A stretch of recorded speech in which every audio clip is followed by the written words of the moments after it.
সবাইকে স্বাগত জানাচ্ছি বিডি ভিউজে। আপনাদের সাথে আছি আমি সুস্মিতা দাস। ইরানের সর্বোচ্চ নেতা আয়াতুল্লাহ আলী খামেনি সম্প্রতি যেভাবে ডোনাল্ড ট্রাম্প প্রশাসনকে যোগাযোগ ও সহযোগিতার অযোগ্য বলে মন্তব্য করেছেন, তা শুধু যুক্তরাষ্ট্রকে উদ্দেশ্য করে দেওয়া একটি বক্তব্য নয়, বরং এটি মধ্যপ্রাচ্য, ইরান যুক্তরাষ্ট্র সম্পর্ক, ইরানের অভ্যন্তরীণ রাজনীতি এবং ইসরায়েল ইরান সামরিক উত্তেজনার সামগ্রিক বাস্তবতা নিয়ে একটি গভীর বার্তা। খামেনির মন্তব্যের মধ্য দিয়ে স্পষ্ট হয় যে ইরান এখনও যুক্তরাষ্ট্রের প্রতি প্রচণ্ডভাবে অবিশ্বাসী, বিশেষ করে ট্রাম্পের নীতি এবং সাম্প্রতিক সামরিক ঘটনার প্রেক্ষাপটে। এই বক্তব্যের পেছনে রয়েছে বিগত কয়েক বছরের টানাপোড়েন, ব্যর্থ আলোচনার ইতিহাস, সামরিক উত্তেজনা, আঞ্চলিক দ্বন্দ্ব, অভ্যন্তরীণ রাজনীতি এবং আন্তর্জাতিক কৌশলগত হিসাব নিকাশ। এগুলো মিলিয়ে বোঝা যায় যে ইরানের বর্তমান অবস্থান শুধুমাত্র ট্রাম্পকে কেন্দ্র করেই নয়, বরং বৃহত্তর ভূ রাজনৈতিক বাস্তবতার প্রতিফলন। ইরানের চলমান চ্যালেঞ্জ এবং ইরানের দৃপ্ত পথ চলার নেপথ্য কারণ জানাচ্ছেন ওয়াহিদ ফারুকী।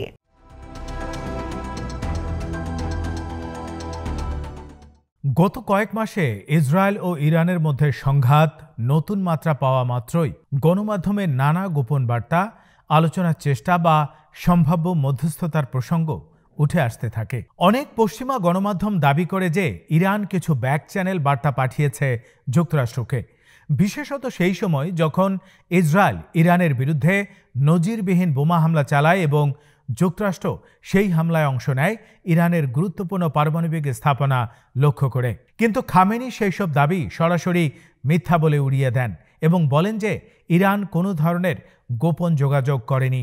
খামেনির এই বক্তব্য অনেকটাই কৌশলগত, কারণ জনগণের সামনে ইরানকে দুর্বল বা চাপের মুখে দেখানো তার প্রশাসন চায় না এবং একই সঙ্গে ইরান তার রাজনৈতিক মর্যাদা দেখতে চায়।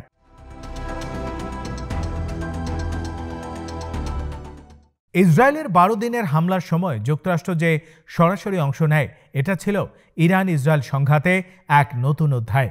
আগে সাধারণত ইসরায়েল একা হামলা চালালেও এবার যুক্তরাষ্ট্রের অংশগ্রহণ স্পষ্ট করে দিয়েছে যে মধ্যপ্রাচ্যের ক্ষমতার ভারসাম্য এখন আরও জটিল। যুক্তরাষ্ট্রের লক্ষ্য ছিল ইরানের পারমাণবিক কর্মসূচিকে বড় ধরনের ক্ষতি করা, ইরানকে সামরিকভাবে দুর্বল করা এবং ইসরায়েলের নিরাপত্তাকে আরও সুদৃঢ় করা। বিপরীতে ইরান দেখাতে চেয়েছে যে তারা এখনও সক্ষম, তাদের প্রতিরোধ ক্ষমতা অটুট রয়েছে এবং তারা ইসরায়েল ও যুক্তরাষ্ট্র উভয়ের বিরুদ্ধেই সামরিক জবাব দিতে প্রস্তুত।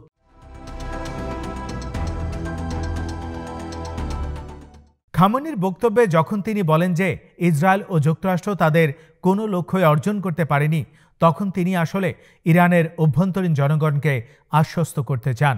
কারণ ইরানের জনগণ দীর্ঘদিন ধরে অর্থনৈতিক সংকট, আন্তর্জাতিক নিষেধাজ্ঞা, রাজনৈতিক অস্থিরতা এবং সরকারের প্রতি আস্থাহীনতার মধ্যে রয়েছে। সাম্প্রতিক সংঘাতের সময় ইরান যে মিসাইল ও ড্রোন হামলা চালায়, তা শুধু সামরিক প্রতিক্রিয়ায় নয়, বরং অভ্যন্তরীণ রাজনৈতিক উদ্দেশ্য থেকেও গুরুত্বপূর্ণ। ইরান সরকার চায় জনগণ বুঝুক যে তারা দুর্বল নয়, তারা প্রতিরোধ করছে এবং তাদের সামরিক সক্ষমতা রয়েছে।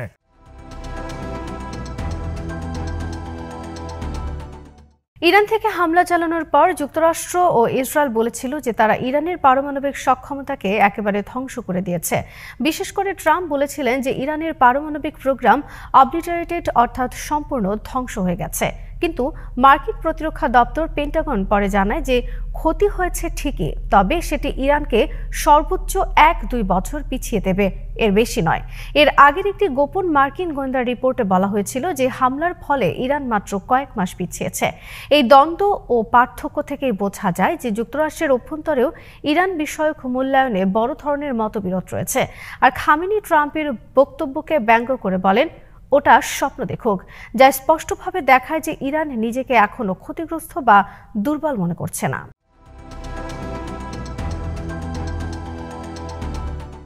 এই অবস্থা তৈরি হওয়ার কারণ খুঁজতে গেলে কয়েকটি বিষয় সামনে আসে। প্রথমত, ইরান বহু বছর ধরেই যুক্তরাষ্ট্রকে বিশ্বাস করে না।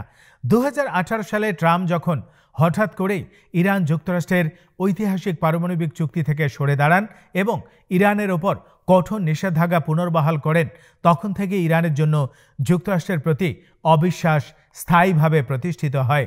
এরপর ট্রাম্প প্রশাসন সোলাইমানিকে হত্যা করে, ইরানের উপর আরও নিষেধাজ্ঞা আরোপ করে, নৌবাহিনী মোতায়েন বাড়ায় এবং পারস্য উপসাগরে সংঘাতকে আরও বাড়িয়ে তোলে। ফলে খামেনির ভাষ্য যে ট্রাম্প প্রশাসন যোগাযোগের যোগ্য নয়, এটি তাদের দীর্ঘদিনের রাজনৈতিক অবস্থানের ধারাবাহিকতাই।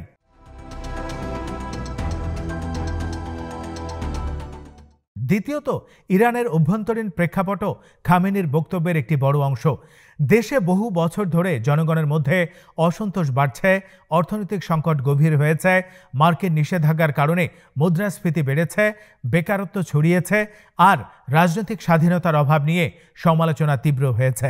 এই অবস্থায় ইসরায়েলের হামলা ও যুক্তরাষ্ট্রের অংশগ্রহণ ইরান সরকারের জন্য বিপদও হতে পারত, কারণ জনগণের মধ্যে সরকারের বিরুদ্ধে ক্ষোভ আরও বাড়তে পারত।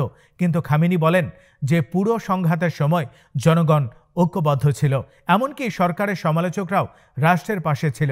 এই দাবি যে পুরোপুরি বাস্তবসম্মত নয় তা অনেক আন্তর্জাতিক বিশ্লেষক বলেছেন। তবে প্রচারণার দৃষ্টিতে এটি ইরান প্রশাসনের জন্য অত্যন্ত কার্যকর।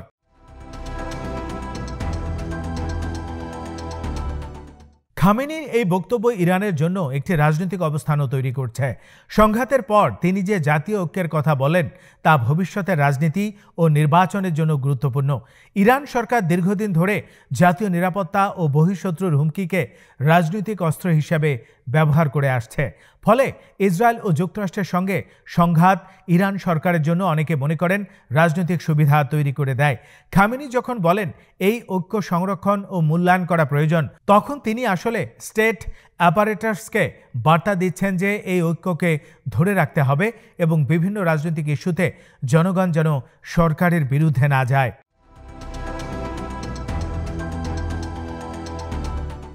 এদিকে ইসরায়েল ইরান সংঘাত মূলত ছায়া যুদ্ধ থেকে এবার প্রকাশ্যে নেমে এসেছে। আগে ইসরায়েল বহুবার গোপনে ইরানের পারমাণবিক স্থাপনায় সাইবার আক্রমণ চালিয়েছে, যেমন স্টাক্সনেট অপারেশন, পারমাণবিক বিজ্ঞানীদের হত্যা, গোপন মিসাইল ঘাঁটিতে বিস্ফোরণ ইত্যাদি। কিন্তু এবার প্রথমবারের মতো ইসরায়েল বড় আকারের প্রকাশ্য বোমা হামলা চালায়, আর যুক্তরাষ্ট্র যুক্ত হয়। ফলে সংঘাতটি শুধু সামরিক নয়, বরং রাজনৈতিক ও কূটনৈতিক ক্ষেত্রেও গভীর প্রভাব ফেলেছে। ইরান বুঝে গেছে যে ইসরায়েল নিজেকে আর একা মনে করছে না, বরং যুক্তরাষ্ট্রের প্রত্যক্ষ সাহায্য না পেয়ে তার উপর আক্রমণ আরও তীব্র হবে। তাই ইরানও একইভাবে এখন তার প্রতিরোধ ক্ষমতাকে আন্তর্জাতিকভাবে দেখাতে চাইছে।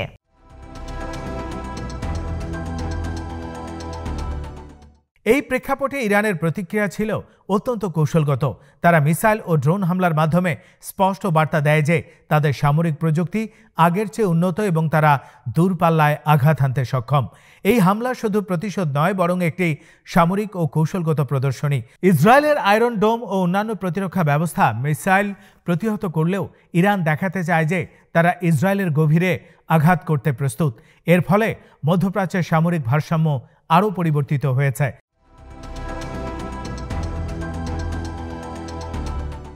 অন্যদিকে যুক্তরাষ্ট্র নিজের অবস্থান নিয়ে দ্বিধায় রয়েছে। হোয়াইট হাউস থেকে ট্রাম্প বারবার দাবি করছেন যে তারা ইরানের পারমাণবিক সক্ষমতাকে চূর্ণ বিচূর্ণ করেছেন। এটি রাজনৈতিক বক্তব্য যা তার রাজনৈতিক সমর্থকদের উদ্দেশ্যে দেয়া, কিন্তু পেন্টাগনের মূল্যায়ন সম্পূর্ণ ভিন্ন। তারা বলছে ক্ষতি হয়েছে ঠিকই, তবে ইরানের মতো রাষ্ট্রের পারমাণবিক সক্ষমতা এত সহজে ধ্বংস করা সম্ভব নয়। এটি সময় সাপেক্ষ এবং পুনর্গঠনযোগ্য। আর এই বিরোধী বার্তা যুক্তরাষ্ট্রের নীতি নির্ধারণী মহলেও বিভ্রান্তি তৈরি করছে। অন্যদিকে ইরানের পক্ষে এই বিরোধী বার্তা একটি সুবিধা তৈরি করে দেয়। তারা জনগণকে বলতে পারছে যে যুক্তরাষ্ট্রের বক্তব্যই পরস্পর বিরোধী, তাই ইরান দুর্বল হয়নি। আন্তর্জাতিক কূটনীতিতে এটি ইরানের জন্য একটি বড় মনস্তাত্ত্বিক জয়।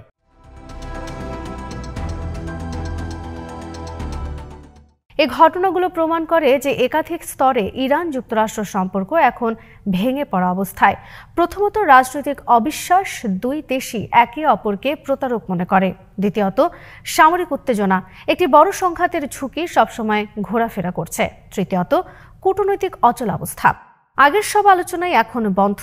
চতুর্থত, আঞ্চলিক প্রতিযোগিতা, সৌদি আরব, ইসরায়েল, ইরাক, সিরিয়া, লেবানন, সব জায়গাতেই দুই পক্ষের প্রক্সি কার্যক্রম চলছে। পঞ্চমত, অভ্যন্তরীণ রাজনীতি, ইরান ও যুক্তরাষ্ট্র দুদেশেই রাজনৈতিক সিদ্ধান্ত বহুলাংশে অভ্যন্তরীণ রাজনীতির উপর নির্ভর করছে।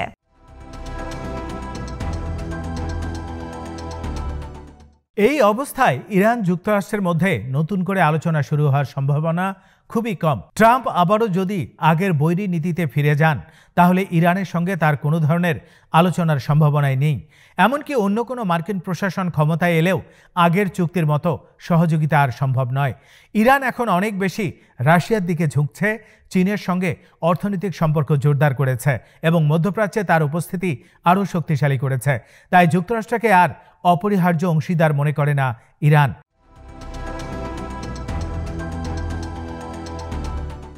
সাম্প্রতিক সংঘাত, খামেনির বক্তব্য এবং আঞ্চলিক বাস্তবতা মিলিয়ে বলা যায় মধ্যপ্রাচ্য একটি নতুন অস্থিতিশীল যুগে প্রবেশ করেছে।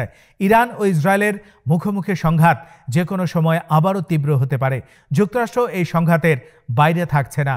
খামেনির বক্তব্য তাই শুধু রাজনৈতিক নয়, এটি আসলে আগামী সময়ের ভূ রাজনৈতিক বার্তা। তিনি দেখাতে চেয়েছেন যে ইরান পিছিয়ে যাবে না এবং যুক্তরাষ্ট্রকে বিশ্বাস করা যাবে না। অন্যদিকে যুক্তরাষ্ট্র ইরানের পারমাণবিক সক্ষমতাকে নিয়ন্ত্রণে কঠোর অবস্থানে থাকবে। এর ফলে সামনে আরও সংঘাত, আরও অস্থিরতা এবং বড় ভূ রাজনৈতিক পরিবর্তন দেখা যেতে পারে।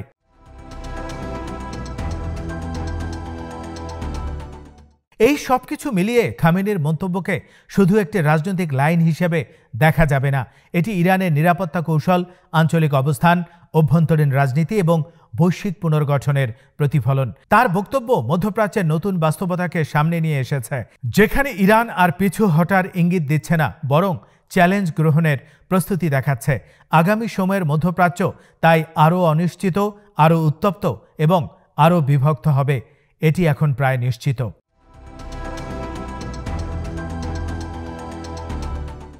আজ এখানেই শেষ করছি। সবাই ভালো থাকুন, সুস্থ থাকুন আর দেখতে থাকুন বিডি ভিউজ। চ্যানেলটি ভালো লাগলে সাবস্ক্রাইব করুন, সংযুক্ত থাকুন আমাদের ফেসবুক পেজে।